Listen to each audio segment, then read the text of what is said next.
Ladies and gentlemen, welcome back to Buffalo Talk Center episode 8. Yes, episode 8, I think.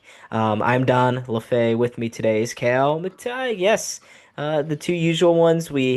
In our usual pattern, as of the first 8 episodes, have decided to every other episode will be together. So this wasn't even talked about, folks. This is just something that's sort of happened. But before we delve into today's episode, make sure to follow this podcast here on Spotify, like and subscribe if you're watching it on YouTube. Uh, do all the things. Support this channel. We're small, so anything helps. But Cal, I'll throw it over to you. You have the floor, sir. Yeah, it's good to be back in the saddle, the duo. We'll see what happens in the future. Let's see if we can get maybe 3 times a month instead of two. We'll see what we can do. But a lot going on in the sports world. Not much going on in the Buffalo sports world. Again, the Bills. We're waiting for training camp to start. Not much. First live stream of the channel in the next coming weeks will be the Hall of Fame game. Use it as a little test stream, and then we'll pick up, of course, every Bills game, every Sabres game. That's the goal. Other than that, Sabres, we'll get into them a little bit later. But, there's rumors floating around that you attended the Pickle Festival in Pittsburgh. I was recently in Pittsburgh, unfortunately, a week before this extravaganza took place. So tell me a little bit about it and how was the time? All right, so Picklesburgh is like a festival just about pickles. You have pickle stands, pickle drinks, pickle themed musicians. I don't know how you can make that work, but it does happen. Everyone's wearing green. I went to it this past weekend. I literally just got back, only not even a few hours before we're recording this here on a Sunday. I was there for Saturday, the second day of three, and it was okay. It was fine. I tried one of their like pickle drinks. It was like Mhm. a icy something with some beer. It was a pickle beer. And what do you think? How does that sound to you, Cal? A pickle flavored beer. Is that something Yeah. that you really want? Sounds pretty disgusting. I know some other people that went to this that tried it and they said it was just okay. So I'm assuming you have mm. the same take on that. Yeah, yeah, pretty much. It was definitely weird. I was with a couple of other people, and the one guy, we were up on the Roberto Clemente Mhm. Bridge, and he had spilled uh, his pickle beer all over his legs and stuff. And I mean, the problem with pickle beer, it's not even the taste, it's that it's so sticky. It's not like regular beer where it's moderately sticky. No, this stuff was just pure sticky. Add in that it was almost 90 degrees, beaten down. The sun is beaten down on you. It was an interesting combo. I wouldn't really say it was the most refreshing, but I would recommend it. It's an experience, Yeah. Cal. You gotta try it at some point. Got to do it. Got to do it once. Again, Pittsburgh. When I was there, it wasn't as hot, but it was still pretty hot out. Rained a whole lot. Did you experience any rain there? Because I know city of Pittsburgh. Every time I've been there, there's one thunderstorm that rolls through, and it lingers. And I mean, especially if you go to a Pirates game, it's quite the scene to watch the wind whip around the wind and the rain and all that. But The no, nothing there on that part. Sunny No, not days. nothing like that. No, it was pure sunniness for 3 straight days, 90 degrees, absolute beatdown. And we had also we my group we had walked all over downtown as well. So by the end of the night, we were just dead tired, absolutely exhausted. And well, here we are now. I did get to walk by PNC Park, and I didn't Mhm. really quite understand how nice of a ballpark that is. It's such a shame that the owner sucks ass. Yeah, the Are Pirates you buying just it? went under a 500 record the other day for their franchise history, which is astonishing because they're one of the best franchises up into the last 30 years. So to see that is just that just shows how poorly they've played over the last couple decades. Did you see the PPG Arena where the Penguins play at all downtown? No, we didn't really walk over that way. That was on the other side of the highway, which Mhm. would that was going to be another hike in and of itself. No, we Yeah. stuck mainly to um PNC Park, and then I think there's like a strip of restaurants and bars and stuff Mhm. that runs right to the side of it along the waterfront there. And then we went to the casino, of course. Had to go to the casino. First time I've been in a casino, Cal. You were not on the podcast episode last weekend because you were at a casino. What were your experiences? Did you feel like a sophisticated, bright young man now? You feel Yeah, so obviously, you elevated? know me, I'm not gonna wager a whole lot. I don't know if I told you that my brother went the other week, won over $1,000 on his Oh, first $10 he put in. So yeah, he's on okay. a roll, but I'm up like 140 total right now. So it's Uh-huh. crawling up, not a whole lot there. Worth going. I mean for 140 bucks you'll take it, but it is what it is. As far as PPG Arena goes, I just wanted to bring it up because I was there. I saw the wrestling there. And I got to say, it just, obviously KeyBank Center, we know the dump it is, but I mean, it blows it out of the water and it's not even that special of an arena. It's just nicer seats. The exterior looks better. The interior, it's a lot easier to get up, right? They have, instead of just those two big escalators with the one lane, they have these wide hallways that's like multi-level. They have the club levels sectioned way off instead of, the KeyBank Center, which you got to climb up those stairs to get to it most of the time. It's like a maze, just a mess. So I was thoroughly, surprised by that, but also I shouldn't be surprised. We're kind of spoiled with the KBC, right? What a great arena. Yeah, well, we're gonna be absolutely spoiled with well, we've been spoiled. No, I was gonna say we've been spoiled with the Ralph and the KeyBank Center.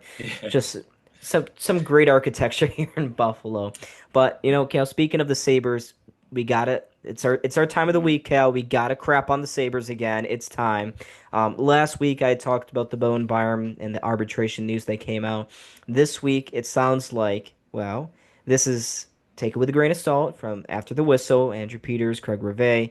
I listen to their podcast pretty religiously at this point, and I think was it Andrew Peters who talked about how uh, Shanahan from the Toronto Maple Leafs, their former president of Mhm. hockey ops, reportedly called Terry Pegula saying, "Hey, maybe I could be the president of hockey ops here in Buffalo."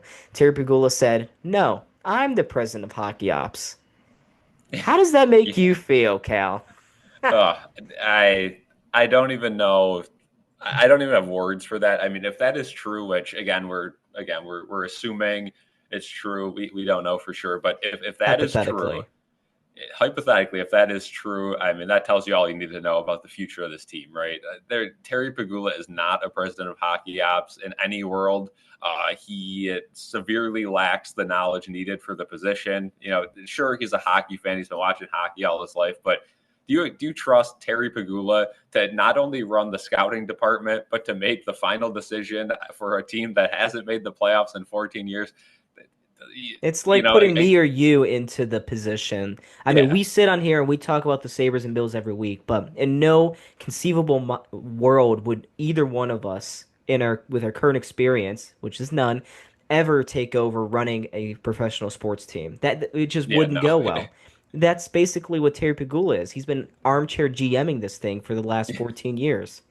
And it makes so much sense because you look at this team and there's never a backup plan. And that makes sense for somebody who's armchair GMing because they come up with this plan. Let's get this guy, and this guy. But a true president of hockey ops knows it's unrealistic to get this guy, but he's got 7 different plans, right? And eventually, the team's going to come together. This guy's putting together a team where he's going, well, it's Marner and Pedersen or bust. Then we drop down to, the guys we signed this free agency, which it's We so bad. I'm not even going to list out the names because everyone watching is going to go, "Who? I didn't know we signed that guy," and then they won't even be on the team, Oh, come on. at the game 50 mark.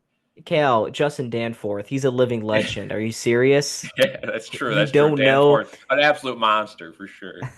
you don't know Alex Lyon? Are you like he's the one that killed the Sabres a few years ago. Yeah. Yep, If you took him out of can't the beat him, playoffs.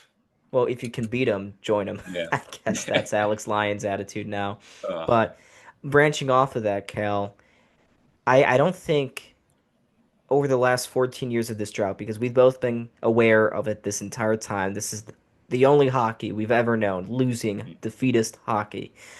And I couldn't tell you, Cal, another offseason where the fan base was just so depressed, so cynical, so toxic. We haven't even started the season yet, and it feels like it's January, February, and the Sabres are 6 games below 500 and yeah. 12 points out of a playoff spot.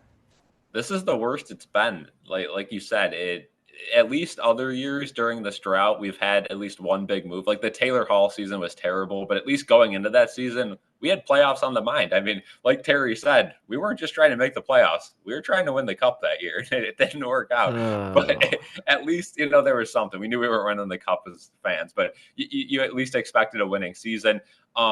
You had, the season following the 1 point miss of the playoffs. You're like, all right, these guys, this young core, they're going to come together.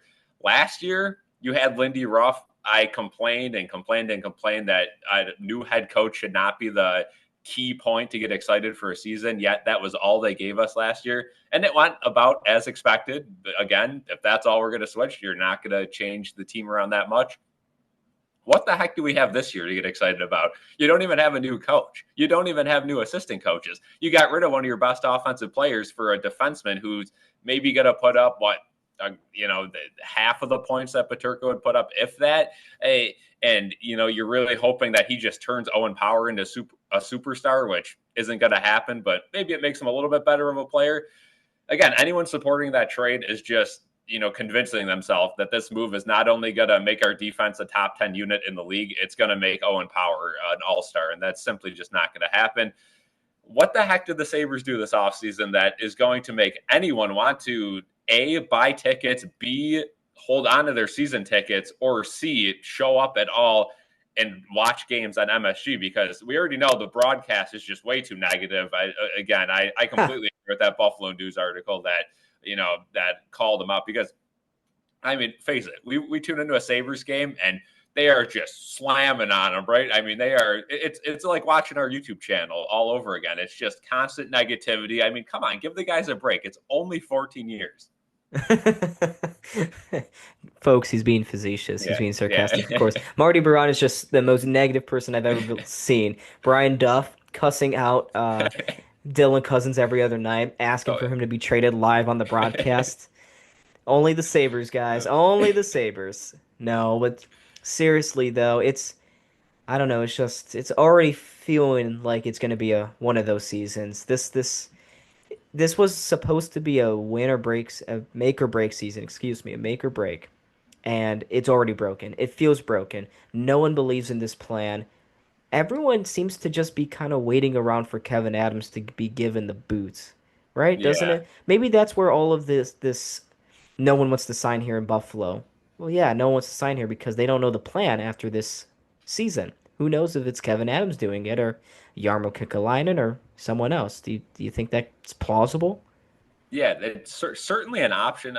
Certainly a possibility. You look at the Sabres right now, and like you said, it's just waiting around. They didn't do anything, and nobody wants to come here. Nobody respects Kevin Adams as a GM. But then you look at, how Terry and Kevin's relationship is, and it doesn't look like he's going anywhere, right? And the best case scenario, I guess, is that they decide to move on from Kevin. He's not going to leave the organization. I think he just moves into a different role. But if that was the choice, that should have been done 2 seasons ago. What are we waiting around for to do this? Get somebody that has a little bit of respect, at least, on their name, and that players might want to come here and, talk to. And you see that report that Terry Pegula, used to go out and try to recruit, and he flew out kind of like, you see the Steve Cohens of the world do nowadays with the Mets, where they're, going out and meeting with these big players. That just doesn't happen. And you look at this team right now, and there's just nothing to be excited about. Not a thing. The best case scenario, in my opinion, is you're hanging around the trade deadline a couple points out, like years previously. But what are they going to do? Is Kevin Adams going to make moves at the trade deadline to put them into a playoff position? No, he hasn't done that throughout his entire tenure as GM. The year he really should have, when they lost, they missed the playoffs by 1 year with 1 point, which we'll talk about for years and years and years if the Sabres don't make the playoffs, because that was handed to them on a silver platter. Every single player on the Sabres was outperforming what they should have been doing. All you had to do was make a couple moves, improve the defense, get one more score, or just get a goalie because the goaltending was bad. And they do nothing. They do absolutely nothing at the trade deadline, and that is, kind of where the season fizzled out. They still almost made it. You look at this season, you need a top scorer in the league. Again, you're missing a top six forward. Which, do you have any ideas? Let's start with that. Do you have any ideas how to fix the top six forward group right now? The only way you can do it is via a Bowen Byram trade. That's Mm, it. That's your only avenue. Kevin Adams has no other options. And it's tough. There were many great free agents and the market is extremely bare this offseason, but it was right yeah, there for the taking in terms of trade. That I mean, a Peterka trade, you should have gotten more. We talked about this before. You should have gotten more than just Kesselring and Doan. Switch out Doan for I don't know, Lawson Krause. Why yeah, couldn't we have gotten Lawson Cross? That's a name that has always been linked to the Sabres and yet couldn't get Utah to part ways with him. But at this point, it's Byram. That's the only lever that Adams has yet to use. I just don't see any other way because it's clear that nobody really values our prospects high enough to give us a top six forward.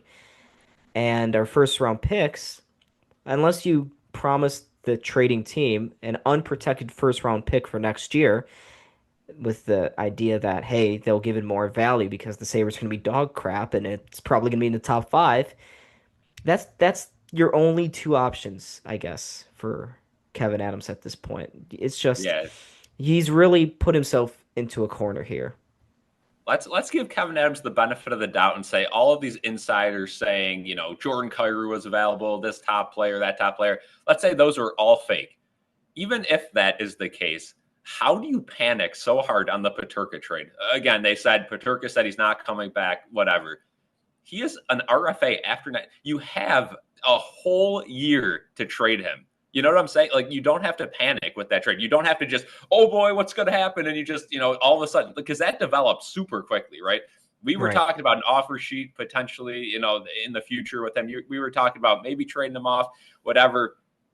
At the end of the day, with Peterka, though, you didn't have to really trade him right away. And the Sabres completely panicked on that move. If anything, they should have traded Byram right away, the guy who, was generating all that interest. But, there were reports that Byram had a huge market. Peterka didn't have a market because why would he have a market? Like all of a sudden he's on the trade block, and you do it right after the Zegras trade. Similar player, I'll say, and right now again, I think Peterka has a higher ceiling for sure. But like Zegras gets traded for a bag of pucks, and all of a sudden Peterka gets traded for basically the same thing. How are you a GM watching Kevin Adams deal Peterka at that moment, and you're going to offer him anything for Bowen Byram? If that guy's ineptness to trade Peterka for nothing doesn't scare you away, then I don't know what does, because I would not give Kevin Adams a good offer for anyone in the future, as long as he's Sabres GM after several moves he's made, and especially after that Peterka. And how the heck do you even fathom giving away a guy like Kyrou for Bowen Byram if you know Kevin Adams will probably trade him for a third round pick after this year?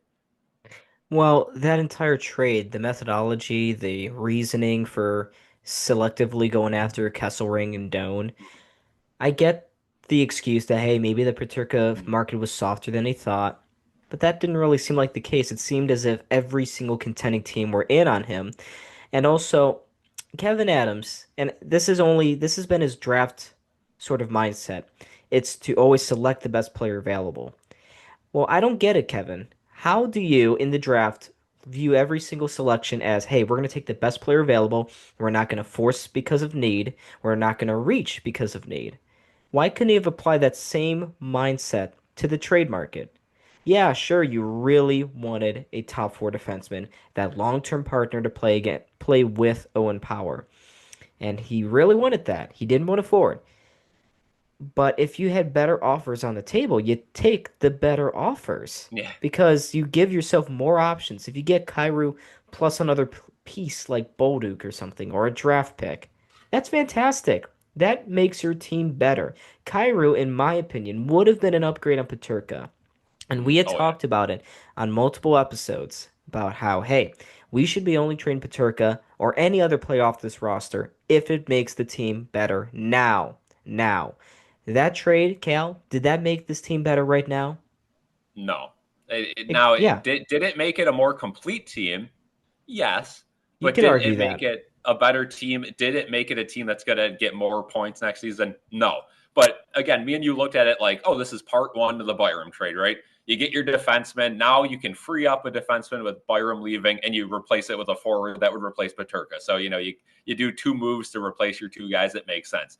They decide to keep Byram. Now you have an excess of riches at defense, which maybe they've just looked at the defense and have said, listen, this is just a joke what we've had the last 5 years back here. Let's just load it up and see, maybe that was our problem. And hopefully Tage Thompson gets 500 goals this year and Zach Benson turns into the number one winger in the league.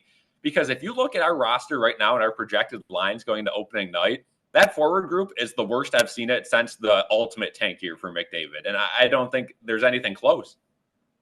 I would push back on that. I remember when Zach Bogosian was lining up as a fourth liner back in Due to 2019. injuries, but yeah, if we look at There that is lineup with Brandon Montour and Bogosian ooh, on the fourth line, ooh. that is I think that was bad. worse. That was Yeah. worse. But I get your point. I understand what you're saying. When you look at, and I talked about this last week, or was it? It was in my video, my free agency recap video. I I zoomed out a little bit, took a look at the big picture, brought up the depth chart onto the screen, and you just have so many holes. Without Peterka, you have a lot of goals that you need to replace. And I guess maybe the front office views the goals that needed to be replaced when you shipped out Peterka as got they maybe viewed it as not as big of a deal as we are right now. I think that Kevin Adams in his front office is looking at this roster and going, here we go. This team has been able to score goals. They've proven that 2 of the last 3 seasons. They just can't keep the puck out of the back of the net. And if we finally make real additions to this defensive core, move some things around, maybe we won't need to replace those goals. Do you Yeah. understand what I'm saying, though? Yeah, They're gonna I look. completely see it. I see what you're trying to say, and it's again, you load up the defense, and you're like, okay, and last year it wasn't really the case, but you look back a couple of years ago, and you're losing games 5-4, 6-4. It's like the scoring was not the issue; it was the defense, and it was the consistency. Because the Sabres would go on streaks where if their goalie was playing good, all of a sudden they win like three games in a row and they score like 10 goals in those 3 games or more than that. And it's like, okay, we got something here. We just can't piece it together. I Hmm. wanted to pull up a lineup here, and this is if the Sabres don't make any more moves, what their lineup would be. I'm trying to find it here, but again, it's I maybe think Terry Pegula is tanking for McKenna, and he's got him with Penn State now. Maybe he's going to try to recruit him. But I don't. us look here. Joe Marino on X put out a Sabres lineup if their 3 injury-prone players are out at the same time. Obviously, being Samuelson, being Josh Norris, and someone else, which we'll figure out later. But the Jordan first Greenway. line would be Benson, Kulik, Thompson. That's Okay, it's fine. not a great first line at all, but in terms of a line, it's good. Then you have Zucker, McLeod, Tuch. Okay, again, rumors. We'll talk about that later. Talk probably signing long term. Then Yep. third line, Isak Rosen, Noah Oslin, and Jack Quinn. Which, yeah, Oh.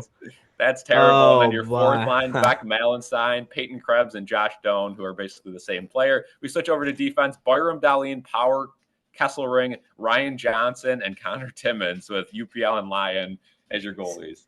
See, you highlighted right there. The problems are not with the decor. If you take Samuelson out and put Ryan Johnson in, I like Ryan Johnson. Yeah, it's I'm fine. surprised he hasn't gotten a look sooner here in Buffalo. He's been good in Rochester. He's had some good cameos here and there, the parts of the last 2 seasons. But that third line, the lack of depth is Yeah. just, it's a 5 alarm fire right there. Hmm. I can't believe Kevin Adams doesn't see that. And do you think that maybe they do realize this? Do you think that they They can have see to. that, like, Jordan Greenway, we know he's not reliable. He's missed so much of the last 2 seasons. Josh Norris, obviously, played 3 games, got hurt again. And Matthias Samuelson, it's honestly better if Matthias Samuelson's injured. He does less damage Yeah. to us. Ugh. Keep him off the ice. But Do you the remember forward core. 2 years ago when Samuelson? It was 2 or 3 years ago. The Sabres were Samuelson got hurt, and all of a sudden they just completely like turned into a terrible team. And it's been the opposite sense, obviously. Yeah. But I think it was a West Coast trip or something where Samuelson was, I don't know, but Samuelson was once the hero we needed, kind of like a Jacob Bryson. Remember the Sabres? What was it? 2 years ago when Jacob Bryson had like a 10-1 record with the team when he played. But That's right. they have to know. They have to know that they have injury-prone guys, and they have to know that this forward group is just not a playoff roster, right? Like you cannot brainwash yourself into believing this is a playoff team, and maybe they'll shock the world, right? Maybe things happen when you least expect it. I just don't know the plan. And like you said, other than a Byram trade, you're relying on either UPL or Alex Lyon to be a top 3 goalie in the league. You're relying on this defensive core to step into the top 10 groups. And you're relying on this forward group to pretty much all your players to take steps up. And you're just not going to get that, right? That's the same thing Right. they did after the year they missed the playoffs by 1 point. They didn't do much, and they expected Cousins to, become an all-star. They expected Tage Thompson to become a top 5 player in the league. They expected, like Middlestat to become a top player in the it didn't happen. And I don't know how you find yourself in this problem unless there is an internal cap. That's the only thing that really makes all of this make sense. But they continue to say there's not. So No. until that's confirmed, I mean, there's no one else to blame but the GM, right? Because if Terry Pegula doesn't have an internal cap, we have had the worst GMs for the last 15 years, and it's not even close out of any team. But it just can't be. It cannot be that guy after guy after guy continues to just have the same problems, continues to not get the big fish, continues to, when he does, it's 1 or 2 moves that just doesn't make sense.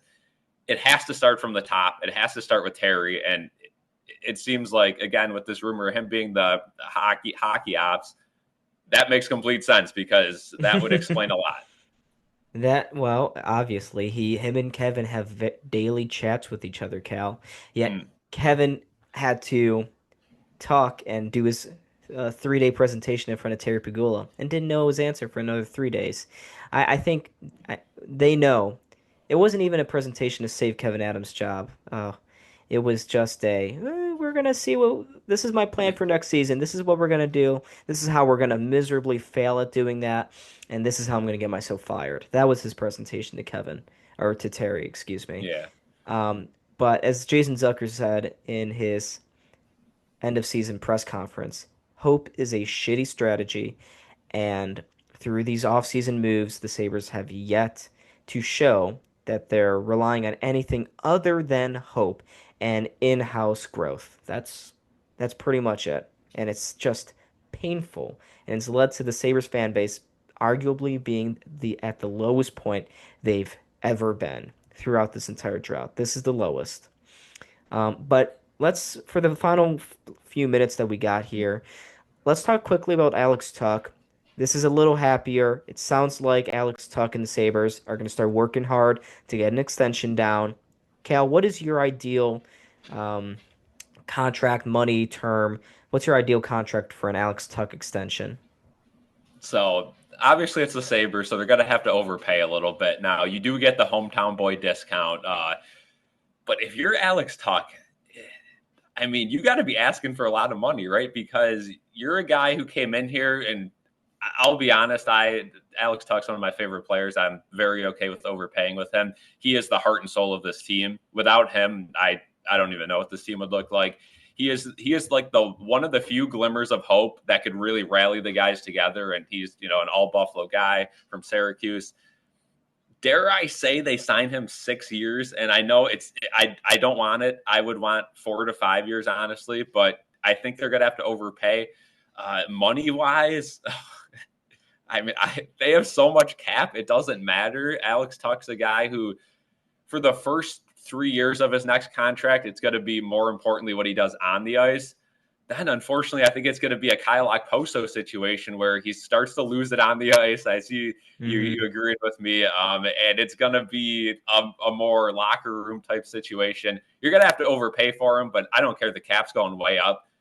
He's probably going to touch 7.5 to 8 to maybe 9. As crazy as that sounds, because it's a guy, it's Buffalo, and they need to keep Alex Tuch here. If they get rid of Oh yeah. Alex Tuch, the fan base is going to riot. They need to. What would your ideal contract be? Are you thinking the same as me? Are you thinking more shorter term? I don't think he's going to agree to shorter term. I think he wants to be here. I think he's disgusted with the state of the franchise. Really wants to turn around for the fans, but wants his money as well.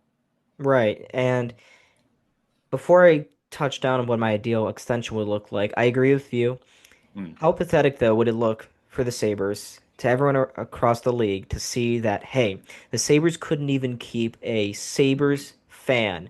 This is not just Alex Tuch, the Sabres player. He's been a fan of this team his entire life. This is his hometown team. He used to go to all the games. If the Sabres aren't able to keep him on the roster, that might as well just wave the white flag, sell the team, Yep. Terry. It's it's not just that Alex Tuch is a good player, because he's a really good player, but it's just Oh the yeah. optics, the messaging that it sends to everyone across the NHL. And you're right, the fans will riot. But it does sound like from the insiders that they are pretty optimistic about a deal getting done. I think you're going to see a contract in the range of 5 to 7 years, like you said, probably six. Mm. I'd hope for 5. 5 years. My ideal target number would be 8 million per Mm-hmm. season, but chances are it's going to be closer to 9.5. I think it's going to be Yeah. above what you think. It's going to be closer to Okay. 9.5, maybe just touching up towards the upper edges, getting real close to 10 mil a season. 975. Something like that. Yeah, just give him a 5 mil increase per year, that's a really risky contract. That'll take Alex Tuch to age 35. Yeah. 35 years old with the style of hockey that he plays, so much ice time, blocking so many shots, playing in the penalty kill, power play, top 6 minutes. It's going to wear down on him. So, like you said as well, we're probably going to see a regression from him, but you just got to sign him. Alex Tuch, it's non negotiable. He is a Yeah. player that you have to keep on your team. He does so many good things for you. He is the heart and soul of this franchise right now. It's you need something in the dark, dark days like this for the Sabres. You need a to keep what little good things you got. Yeah, and we can't obsess over the number they give him. Say it's 10 million. I don't care. If you look at the cap going up the next 2-3 years, the Sabres are going to be about 30 million under the cap every offseason. And guess what? They're still not going to do anything. So it doesn't matter what they give Alex Tuch. You need to keep him here. Um, is it a good contract at 10 million if you compare him to other guys, which I hate doing? I hate comparing contracts. No, it's not like it's not great. If Alex Tuch went to a Stanley Cup team like the Panthers, would they be able to sign him for 7 mil, six and a Probably. half mil? Yes, but you got to do it. I've continued to say you got to overpay for guys. That's the only way you're going to flip this franchise around, and you got to form that brotherhood that the Panthers have done. And that team's Hmm. scary. That team is going to be a dynasty. I don't know how many more cups they're going to win if they win any more cups, but they're going to be a threat in the Stanley Cup playoffs for at least 7, 8 more years. I mean, and that's what good teams are able to do, right? They're able to keep Yep. their guys. Yeah, absolutely. And folks, I know the last few weeks have been just solely about the Buffalo Sabres, and we had Malachi Irvin on last week, so there's a little bit of respite. But Bills football is coming up real soon. Training camp in a few weeks. Preseason as well will start in early August as well. As Cal said, he will be sticking to his promise of live streaming every Bills game, every Sabres game. Hold me to it. Cal, that I will make sure I hold you to it. Of course, I'll be featuring in on some of those Sabres Yeah. live streams as well. But Cal, that's that's such an ambitious goal. Oh man, We'll miss a couple because obviously family oh, events or but right, yeah, like might go to some games, but we're gonna try to do 90% Sabres games, and we're gonna try to do every Bills game. We'll see how it goes. The Sabres, something tells me the paper bag might be making an appearance. I got to make a new one. It says 13 years. We got to make the uh, 14-year one. So this we one's got gonna get retired, but. yeah, Yeah. just like well, hopefully Terry, please Terry, just retire at this point. Hand off to his Jessica daughter can't be any Pegula worse. for next Yeah, year. Can we do hell, it? hell yeah, hell yeah. But folks, there is before we quickly hop off here, I just want to briefly touch on the USO Buffalo, the soccer team. Hmm. Cal, looks like our assumptions were right. They are not going to be playing next to a toxic dump. All right, they're going to Yep. reevaluate their options. You look so surprised right now. Yeah, I'm shocked. What are we doing with this team? Because as somebody who has really gotten into soccer the last couple of months and it's really excited for the World Cup and all that, can we get this figured out, please? Can we get this stadium underway? Because next season's supposed to be the year, right? Am I mistaken by that? Next season Well, actually, they've pushed it back a year as a they result of pushed this it. setback with the stadium. They're Okay, not going to start kicking a soccer ball until 27. So okay. we got So two we got a years. little time. Maybe they just use the new Bill Stadium? Is that an option? Because I know they said Definitely. It's not not an an option. option. No, they have talked about two locations. It looks like they're really narrowing in now on downtown at that Okay, area behind the old Buffalo News headquarters, the atrium the in that original little plan. corridor. Yep, the original plan. Yep, and they claim that they got more investors now, more money to play with, so that'll factor into their decisions. But folks, that's going to do it for us here on Buffalo Talk Center. I'm Don. With me today was Cal. Make sure to follow us, like it on Spotify. Follow and subscribe here on the YouTube as well. Thank you so much, folks, for watching, and we will see you in the next episode next week. See ya.